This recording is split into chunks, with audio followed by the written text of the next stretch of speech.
ഇപ്പോൾ നമ്മൾ കാര്യവട്ടത്തേക്ക് പോവുകയാണ്. കാര്യവട്ടം ക്യാമ്പസിലെ റാഗിംഗ് പ്രതികളെ പോലീസ് സംരക്ഷിക്കുന്നു എന്ന് ആരോപിച്ച് KSUവിന്റെ പ്രതിഷേധം അവിടെ നടക്കുന്നു.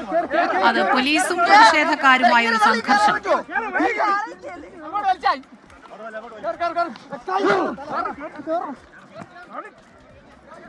പ്രവർത്തകരെ ബലമായി പോലീസ് വാഹനത്തിലേക്ക് കയറ്റുന്നതിന്റെ ദൃശ്യങ്ങളാണ് പ്രേക്ഷകർ കാണുന്നത്. മുൻപും റാഗിങ്ങുമായി ബന്ധപ്പെട്ട പ്രതിഷേധം KSUവിന്റെ ഭാഗത്തുനിന്നുണ്ടായിരുന്നു. കൂടുതൽ വിശദാംശങ്ങളുമായി സലിം മാലിക് ചേരുന്നുണ്ട്. സലിം, ഈ പ്രവർത്തകരെ ഇവിടുന്ന് അറസ്റ്റ് ചെയ്ത് നീക്കുകയാണെന്ന് മനസ്സിലാക്കുന്നു. വിവരങ്ങൾ എങ്ങനെ?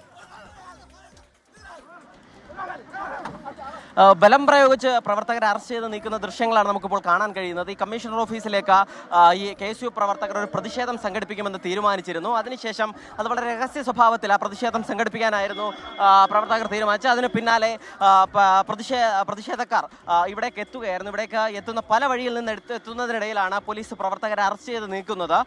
പല വഴിയിൽ നിന്ന് ഒരേ സമയം വിവിധ പ്രവർത്തകർ ഇവിടേക്ക് എത്തുകയായിരുന്നു. അവർ മുദ്രാവാക്യം മുഴക്കുകയോ മറ്റൊന്നും ചെയ്തില്ല. കമ്മീഷണർ ഓഫീസിലേക്ക് ചാടിക്കയറിയേക്കും എന്നൊരു സൂചന പോലീസിന് നേരത്തെ ലഭിച്ചിരുന്നു. അതിൻ്റെ അടിസ്ഥാനത്തിലാണ് പ്രവർത്തകർ വളരെ നേരത്തെ തന്നെ പല വഴികളിൽ നിന്ന് ഇവിടേക്ക് എത്തിയത്. അതിന് പിന്നാലെ ഈ പ്രവർത്തകരെ പോലീസ് അറസ്റ്റ് ചെയ്തിരിക്കുകയാണ്. വലിയ വാക്കുതർക്കം പ്രവർത്തകരും പോലീസും തമ്മിലുണ്ടായി. കാരണം കമ്മീഷണറെ നേരിൽ കണ്ട് പരാതി പറയുക എന്നുള്ളത് മാത്രമായിരുന്നു പ്രശ്നമെന്നാണ് പറയുന്നത്.